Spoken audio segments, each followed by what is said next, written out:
శరీరం మీద ఉన్న జ్ఞానేంద్రియాలకు అంటే చిత్రపటంలో చూపించిన ఈకి భౌతిక భాషలో తగిలిన ప్రాపంచిక సమాచారంను అవి శక్తి తరంగాల రూపంలోకి మార్చి ద్వితీయ మనసులోని డిలోకి చేరవేస్తాయి. తర్వాత అవి ఏబీసీ చేత అనుభవించబడి డిలో రిజిస్టర్ చేయబడతాయి. ప్రాథమిక మనసు అనే పుస్తకాన్ని చదివి తర్వాత అహంను పొందిన ఆత్మశక్తి అంటే ఏబీసీ శక్తి రూపంలోనే ఉంటుంది కాబట్టి శక్తి తరంగాల రూపంలో డీకి చేరిన విషయాలను చదివి విశ్లేషించి సూచనలను లేదా కోరికలను శక్తి రూపంలో అందులోనే రాస్తుంది. కానీ జ్ఞానేంద్రియాలకు చేరిన ప్రతి ప్రాపంచిక సమాచారం డీకి చేరుతుందా? జ్ఞానేంద్రియాలు పనిచేయకపోతే అలా జరగదు. డీకి చేరిన ప్రతి ప్రాపంచిక సమాచారంను ఏబీసీ చదువుతుందా? చదవకపోవడం ఏ సందర్భాలలో జరుగుతుంది?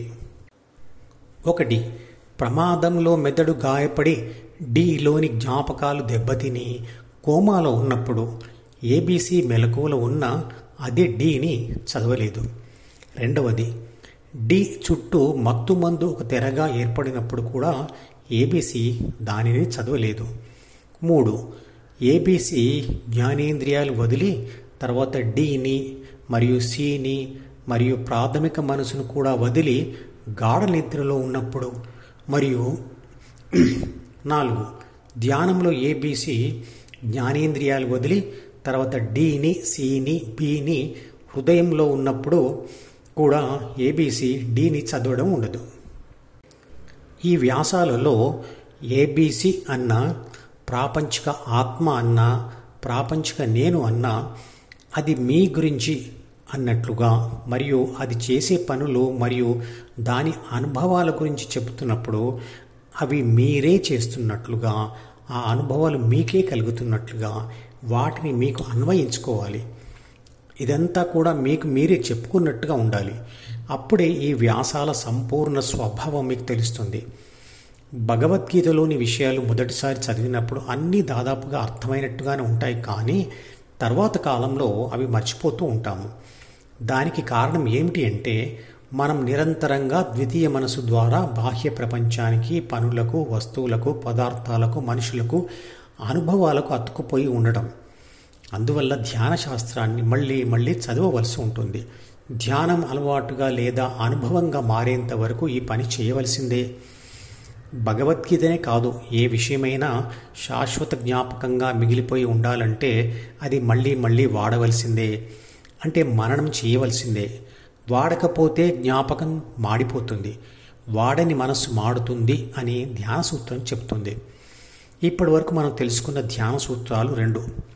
మొదటిది, వాడని డిలోని గతం మాడుతుంది, అంటే డిలోని వాడని పాత ఆలోచనలు, కోరికలు నశిస్తాయి. దీని నుండే ఏర్పడిన ఒక నిర్ణయం లేదా కన్క్లూజన్ ఏమిటి అంటే బాధిస్తున్నటువంటి ఒక ఆలోచనను వదులుకోవాలంటే దానిని పదే పదే వాడకపోతే చాలు, అదే నశించిపోతుంది. మరి డిలోని గతంను వాడకుండా ఉండడం ఎలా అనే ప్రశ్న వస్తుంది. గతంలోని బాధించే ఒక చెడు జ్ఞాపకాన్ని వదలడానికి అదే గతంలోని మొదటి దానిని వ్యతిరేకించే మరో మంచి జ్ఞాపకాన్ని పట్టుకోవచ్చు. ఇలా చేయడాన్ని తపస్సు అంటారు. డిలోని గతాన్ని అంటే అందులో ఉన్నది మంచి అయినా చెడు అయినా పూర్తిగా వాడకుండా ఉండడం ఎలా అన్న ప్రశ్నకు సమాధానంగా 2వ ధ్యాన సూత్రం చెప్తుంది. 2. ఏబీసీ ఆలోచనతో ఉంటే దానికి అనుభవం ఉండదు, అనుభవంతో ఉంటే ఆలోచన ఉండదు. ఇది 2వ ధ్యాన సూత్రం.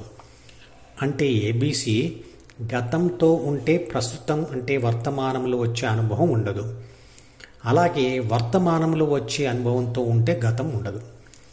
అనుభవాలు 3 రకాలు. 1. ప్రపంచ అనుభవం, అది వర్తమానంలో జ్ఞానేంద్రియాల ద్వారా డిలోకి ప్రవేశిస్తున్న ప్రపంచం. 2. గాఢ నిద్ర అనుభవం. ఇక 3వది ధ్యాన అనుభవం. ద్వితీయ మనసులోని డి యొక్క గతంతో ఆలోచించేది లేదా వర్తమానంలో లేదా ప్రస్తుతంలోని డిలోకి చేరుతున్న ప్రపంచాన్ని అనుభవించేది ప్రాపంచిక నేను అంటే ప్రాపంచిక ఆత్మ. అంటే ఏబీసీ ఆలోచించాలంటే డి యొక్క గతం కావాలి, కానీ అనుభవించాలంటే మాత్రం ఏబీసీ డి యొక్క గతంతో ఉండవద్దు. గతం లేకపోతే భవిష్యత్తు కూడా సృష్టించబడదు. కాబట్టి దానిని విడిచిన తరువాతే వర్తమానం అంటే ప్రస్తుతంలో జ్ఞానేంద్రియాల ద్వారా డీలోకి వస్తున్న ప్రపంచాన్ని అనుభవించవచ్చు. కానీ ధ్యాన అనుభవంలో మరియు గాఢ నిద్ర అనుభవంలో డీలోని గతం ప్రస్తుతంతో సహా విడిచిపెట్టబడుతుంది. బి మరియు సిలు కూడా విడిచిపెట్టబడతాయి. అంటే ప్రాపంచిక నేను డీలోని గత ఆలోచననో లేదా ప్రస్తుత ప్రపంచ అనుభవాన్నో లేదా హృదయాన్నో లేదా గాఢ నిద్రనో ఒక సమయంలో ఏదో ఒకదాన్ని మాత్రమే పట్టుకోగలను. ఇక మిగిలిన భాగాన్ని వచ్చే వీడియోలో కంటిన్యూ చేద్దాం.